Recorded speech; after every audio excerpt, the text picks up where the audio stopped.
ఎవరో ఒకడు నమ్మబలికాడని అతన్ని ఆధారం చేసుకుని భర్తని పిల్లల్ని, పిల్లవాడు చచ్చిపోతున్నాడు, చచ్చిపోయే పొజిషన్లో ఉన్నాడని తెలిసి కూడా వాని ముఖం చూడని స్థితిలోకి వెళ్ళిపోయింది.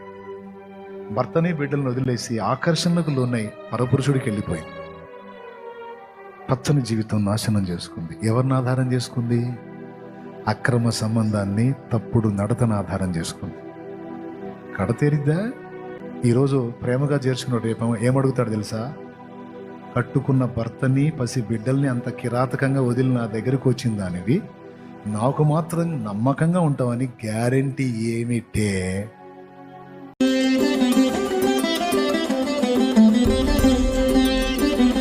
సత్యన నేను చెప్పిన యేసు అనే సత్యాన్ని మాత్రం వదలొద్దాం. ఈ ఫైనల్గా నేను అందిస్తున్న స్టేట్మెంట్ ఈ కూటాల్లో, ప్రాణం మీదికి వచ్చిన ఎన్ని చేదైన అనుభవాలు ఎదురైనా యేసుని మాత్రం వదలొద్దు.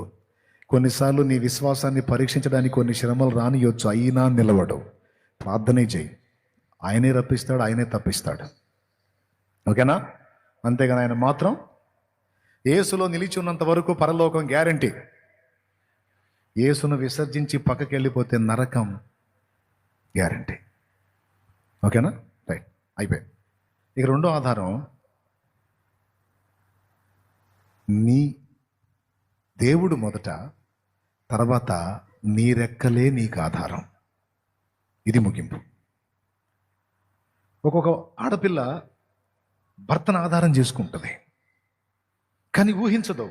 అనూహ్యమైన మలుపు జీవితం తిరిగి సడన్గా భర్త కన్ను మూస్తాడు. భర్త కన్ను మూసినప్పుడు ఈమెకి లోకం తెలియదు, ఇక ఎలా బతకాలో తెలియదు, పిల్లలకి ఎలా రెక్కలు తేవాలో తెలియదు. భర్త ఉన్నంత వరకు అన్నీ ఆయనే చూసుకుంటాడు, అన్నీ ఆయనే చేస్తాడు. ఆయన చాలా తెలివైనోడు, చాలా చురుకైనోడు. అమ్మో అసలు నన్నేం చేయనీడు, నేనంటే చాలా ప్రేమ. అసలు అమ్మో ఆయన అసలు మంచిదేరా తల్లి, నీ భర్త మీద నీకు ఓవర్ కాన్ఫిడెన్స్, నీ ప్రేమను బట్టి ఉంటుందమ్మా. కానీ జరగరాంది జరిగితే, ఇక్కడ గమనించాల్సిన విషయం ఏంటంటే, తల్లిదండ్రులైనా, పిల్లలైనా, భార్యాభర్తలైనా, స్నేహితులైనా, సంఘము, సేవకుడు, విశ్వాసులైనా గుర్తుపెట్టుకోవాల్సిన ఒక కీలకమైన విషయం ఇదే. మొట్టమొదట నీ దేవుడు నీకు ఆధారం. రెండు, ఆ దేవుడు నీకు ఇచ్చిన శక్తి, జ్ఞానం నీకు ఆధారం. నీ వంతు నువ్వు అన్ని విషయాల్లో ఆరితేరిన అనుభవాల్లో రెడీగా ఉండాలి. అలా కాకుండా ఎవరినో ఆధారం చేసుకొని వాళ్ళున్నారు నాకేం, వీళ్ళున్నారు నాకేమని ఆధారాలు చేసుకొని అడుగులేస్తే అవి ఏ మలుపులైనా తిరగొచ్చు. చివరికి నువ్వు ఎందుకు పనికి రాకుండా చివరికి ఆత్మహత్య కోసం ఆలోచన చేసుకునే కర్మ పట్టొచ్చు. ఏమన్నా అర్థమైందా నేను చెప్పింది? నువ్వు ఒక మంచి భార్యగా ఉన్నావు, నీ భర్త గొప్పవాడు, తెలివైనవాడు, అంత మాత్రాన నువ్వు గూట్లో పక్షిలాగా ఉండొద్దు. నీవు కూడా సమాజ స్పృహ తెలుసుకొని పరిస్థితులు తారుమైతే ఎలా బతకాలి, సమాజంలో బిడ్డల్ని, కుటుంబాన్ని ఎలా లాక్కు రావాలి. ఒకవేళ సడన్గా నా భర్తకి ఏదైనా సమస్య వస్తే ఆయనని, పిల్లల్ని, కుటుంబాన్ని నేనే నడపక రావాలంటే నేను చురుగ్గా ఉండాలి కదా అని ఒక ఆడపిల్ల రెడీ కావాలి. నేను చెప్పిన విషయాలు ఆ చేదైన అనుభవాలు అనుభవించిన ఆడపిల్లలకు అర్థమైతే ఎంతమంది ఒప్పుకుంటారు? ఊహించని పరిస్థితులు వచ్చేస్తున్నాయి జీవితంలోకి, బిత్తరపోతున్నారు. అయ్యో దేవా ఏంటిది? నేను అంటున్నాను, మొర్దెకై దగ్గర గూట్లో పక్షిలాగా ఉంది ఎస్తేరు.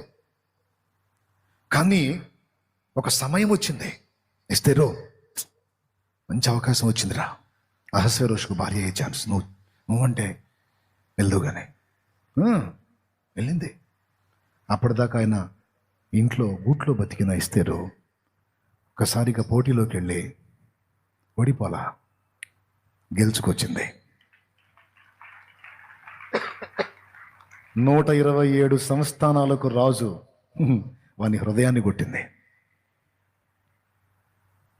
హెబ్రీ స్త్రీలు చురుకైన వాళ్ళు. నా చెల్లెలారా, నా తల్లులారా, అబ్బాయి అన్నీ చూసుకుంటాడు చేస్తాడని ఉన్నాయన్నీ రాశానయ్యా, మొత్తం రాశా. నమ్మకంగా రాయించుకొని సంతకం చేయించుకొని నన్ను ఇక్కడ చేర్చాడయ్యా. నేను సత్యానో బతికానో కూడా చూడట్లా. ఎందుకు రాశావు మా అమ్మ? కొడుకయ్యా, నమ్మబలికాడయ్యా, వాడంత దుర్మార్గుడని నాకేం తెలుసు, నా బిడ్డేగయ్యా నమ్మా. పాపం కొడుకు ఆధారం అవుతాడు అనుకుంది, సత్రంలో పడేసి వెళ్ళాడు, నడివీధిలో పాలు చేసి వెళ్ళాడు. ఒకడేమో బొందలగడ్డ దగ్గర తీసుకెళ్ళి వదిలిపెట్టి 2000 డబ్బులు ఇచ్చి ఈయన్ని బూట్ చేయని పోయాడు ముసలాడిని. ఈరోజు మీకు ఒక బంపర్ ఆఫర్ చెబుతున్నా. అట్లా నీ కొడుకు కానీ నీ కూతురు కానీ నీ ఆస్తి రాయించుకొని నేను అలా రోడ్డు పాలు చేస్తే వాళ్ళ మీద నువ్వు కేసు పెట్టి నీ ఆస్తి తిరిగి నువ్వు స్వాధీనం చేసుకునే హక్కు నీకుంది. కావాలంటే కోర్టు ఇలాంటి జడ్జిమెంట్ లేటెస్ట్కి ఇచ్చింది, ఇక చూసుకో వాళ్ళ సంగతి. తోల్ది ఒక్కొక్కడిని. వాళ్ళకి ఏమి రాశావో అది మొత్తం క్యాన్సిల్ చేసి మళ్ళా నీ ఆస్తిని నువ్వు స్వాధీనం చేసుకొని వాళ్ళని ఒక ఆట ఆడించే ఛాన్స్ ఉందే. చూసుకో పెద్దమ్మా. నీకు ఎవడో ఆధారం కాడు పిచ్చిదానా. కథ అటైనా ఇటైనా నిలబడాలి, ఎదిరించాలి. దేవుణ్ణి ఆధారం చేసుకో, దేవుడు నీకు ఇచ్చిన జ్ఞానాన్ని ఆధారం చేసుకో. ఎవరి శక్తి మీదో, ఎవరి జ్ఞానం మీదో, ఎవరి తెలివితేటల మీదో ఎవడో దయ చూపుతాడని ఎవడి దయ కోసమో బతకొద్దు నువ్వు. ఎవడి దయ కోసమో నిలబడద్దు నువ్వు. దేవుడే అయిపోయింది. ఇంక నువ్వే 12 అయిపోయింది దగ్గరగా. నువ్వు ఎవరిని ఆధారం చేసుకొని మురిసిపోతున్నావో ఆ ఆధారాలన్నీ అల్పమైనవే పిచ్చిదా నా తల్లి, నా చెల్లి. నువ్వు ఎవరిని ఆధారం చేసుకొని మురిసిపోతున్నావో తమ్ముడా, ఆ ఆధారాలన్నీ అల్పమైనవి నాన్న. మనకు అసలైన ఆధారం నజరేయుడగు యేసు. ఎవరు అసలైన ఆధారం యేసు. నువ్వు పేదరికంగా ఉన్నప్పుడు అందరూ వచ్చి కొంచెం నీకేదో సపోర్ట్ చేసినట్టు మాట్లాడతారు. కొద్దిగా నువ్వు సౌండ్ అయ్యావనుకో నీ మీద వ్యసన పడతారు. కానీ నువ్వు ఆ స్థితిలో ఉన్నా, ఈ స్థితిలో ఉన్నా, ఏ స్థితిలో ఉన్నా నిన్ను వదలకుండా వెంటాడేది యేసయ్య. ఆయన ప్రేమలో మార్పు లేదు. ఓకేనా?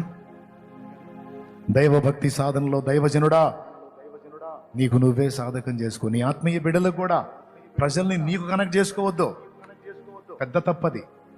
ప్రజల్ని వారి ప్రభువుకి కనెక్ట్ చేయి, వారి నాయకుడికి కనెక్ట్ చేయి. అప్పుడు నువ్వు వాళ్ళని అడవిలో వేసినా వాళ్ళు దేవునిలో నిలబడిపోతారు. అది న్యాయం, అది బిడ్డలకు నేర్పాల్సిన వైనం. నేను ఈరోజు చెప్పటం కాదు, చాలాసార్లు నా ఆత్మీయ బిడ్డలకు చెప్పా. శాలేమన్న ఉన్నాడు, శాలేమన్న ఎంతవరకు రా తల్లి శాలేమన్న? శాలేమన్న నీకు అందుబాటులో ఉన్నా లేకపోయినా, దొరికినా దొరక్కపోయినా, నీకు ఎనీ టైం అందుబాటులో యేసయ్య ఉంటాడో ఆయనకి నువ్వు ఉంటావు.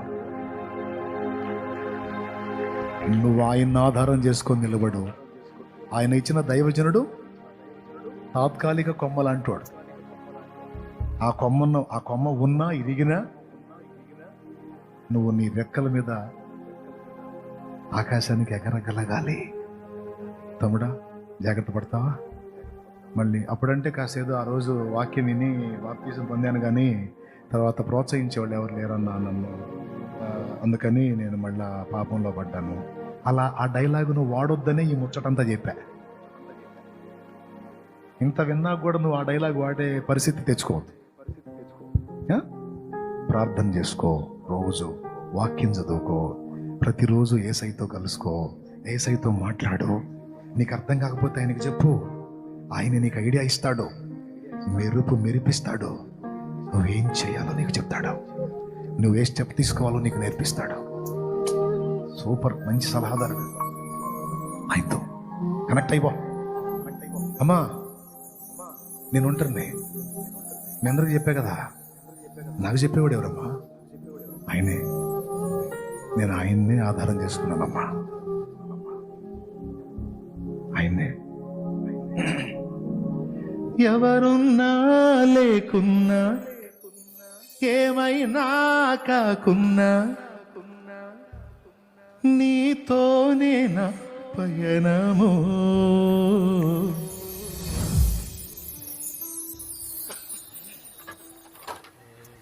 ఓకేనా?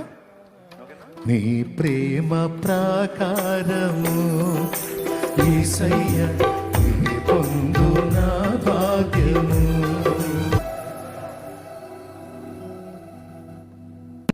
చదువుకోండి, బాగా చదువుకోండి అన్న. ఒక స్థాయికి వెళ్ళే రీచ్ అవ్వాలి. సోమరిపోతుల్లాగా బద్దకస్తుల్లాగా ఉండొద్దు. కష్టపడి చదవండి, ఉన్నత స్థలాల్లోకి ఎక్కాలి. ఫైనల్గా ఒక మాట, అయితే నువ్వు 10 మందికి ఆధారం అవ్వుగానే ఇతరులను నీకు ఆధారం చేసుకోవాలి. ఫినిషింగ్ టచ్, బంగారం లాంటి మాట. ఇంట్రెస్ట్ ఉంటే ఇంటికి పోయి రాసుకో. అవకాశం ఉంటే కోర్టు అయినాక ఇప్పుడే రాసుకో. అవకాశం ఉంటే 10 మందికి నువ్వు ఆధారం అవ్వుగానే మరొకరిని ఆధారం చేసుకొని బతికేద్దామని కలగనొద్దు. ఒక చెల్లి, 2 పిల్లల తల్లి, ఎవరో ఒకడు నమ్మబలికాడని అతన్ని ఆధారం చేసుకుని భర్తని పిల్లల్ని, పిల్లవాడు చచ్చిపోతున్నాడు, చచ్చిపోయే పొజిషన్లో ఉన్నాడని తెలిసి కూడా వాని ముఖం చూడని స్థితిలోకి వెళ్ళిపోయింది. భర్తని బిడ్డలను వదిలేసి ఆకర్షణకు లోనై పరపురుషుడికి వెళ్ళిపోయింది. పచ్చని జీవితం నాశనం చేసుకుంది. ఎవరిని ఆధారం చేసుకుంది? అక్రమ సంబంధాన్ని, తప్పుడు నడతను ఆధారం చేసుకుంది. కడతేరిద్దా? ఓడ దరికి చేరిద్దా?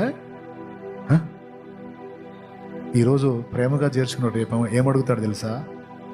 కట్టుకున్న భర్తని, పసి బిడ్డల్ని అంత కిరాతకంగా వదిలి నా దగ్గరకు వచ్చిన దానివి నాకు మాత్రం నమ్మకంగా ఉంటావని గ్యారెంటీ ఏమిటే అనడా? అప్పుడు సంబడం తేలిపోదా? తీపి ఆట్యకాలం ఉంటుందా? రంగు రంగుల ఆకర్షణలే విత్తనాలయ్యేనా, రాకాసి మూకల స్నేహాలే నీకు గురులుగా మారేనా. రంగు రంగుల ఆకర్షణలే విత్తనాలయ్యేనా, రాకాసి మూకల స్నేహాలే నీకు గురులుగా మారేనా. ఆకలి తీర్చగా చల్లిన నూకలు కావే చెల్లెమ్మా, ఆశతో నీవు వెళ్ళి వాలితే ఉరులే చెరలమ్మా. స్త్రీ పురుషుడికి చెప్పినా పురుషుడు నమ్మటానికి లేదు, పురుషుడు స్త్రీకి చెప్పినా స్త్రీ ఆధారం చేసుకోవటానికి. నిన్ను చూడక లేట్ అవుతుందిలేండి, లేట్ అవుతుందిగా. కొందరిలాగా మధ్యలో నిన్ను విడువని ప్రేమికుడే, రక్తము పోసి ప్రేమ లేఖ నీకు రాసిన నీ ప్రియుడే, రక్షణనిచ్చి రాణిగా చేసి యేసురాజు గనుడే. Praise the lord. ఎంతమంది హ్యాపీగా ఉన్నారో? రియల్ లవ్ ఎవరిదే? మనం పాపులమై ఉండగానే ప్రాణం పెట్టాడు.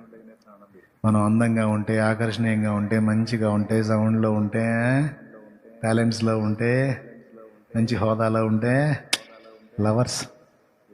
లవ్ సార్ నువ్వు అంటే నాకు చాలా లవ్ అనొచ్చు. మేడం అసలు మీరు అబ్బా, కానీ నీకేమీ లేనప్పుడు, నువ్వు ఇంకా పాపివై ఉన్నప్పుడు, నీకోసం ఎగ్దం ప్రాణమే పెట్టిన ప్రేమికుడు.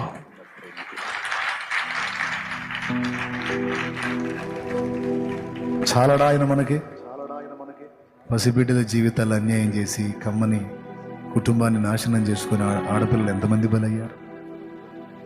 నమ్మకస్తురాలైన భార్యను మోసం చేసి అక్రమ సంబంధాలకు వెళ్ళి భార్య పిల్లలకి జీవితం లేకుండా చేసి పాడైపోయిన పురుషులు ఎంతమంది?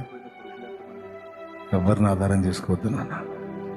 కొంతమంది కులం, కొంతమంది మతం, కొంతమంది బంధువులు. నేను చెబుతున్నా, క్లైమాక్స్లో తమ్ముడు కులం రాదు అయినా, ఎవ్వరూ రారు. ఏ కులపోడైనా పలకరిస్తే మన లైన్లో ఉంటేనే వానా మన కులపోడే అనుకుంటూ వస్తాడు. నువ్వు నిల్లయ్యావు అనుకో, నువ్వు వెంకటేశ్వరరావు అంటే సుమారా వస్తున్నా ఒక నిమిషం చిన్న పన్ను ఉంది వెళ్తున్నా అని దేవుడు ఉండడం నీకు తెలుసు ఆల్రెడీ జీవిత అనుభవాలు. నేను చెబుతున్నా, అయితే అవకాశం ఉంటే 10 మందికి 100 మందికి 1000 మందికి నువ్వు ఆధారం అవ్వు, కానీ దేవుణ్ణి బట్టి నువ్వు ఎవరిని ఆధారం చేసుకోవద్దు, ఎవరి మీద ఆనుకోవద్దు. తస్మాత్ జాగ్రత్త, యేసు ప్రభు నువ్వు ఫిక్స్ అయిపో, ఆయనతో నడు.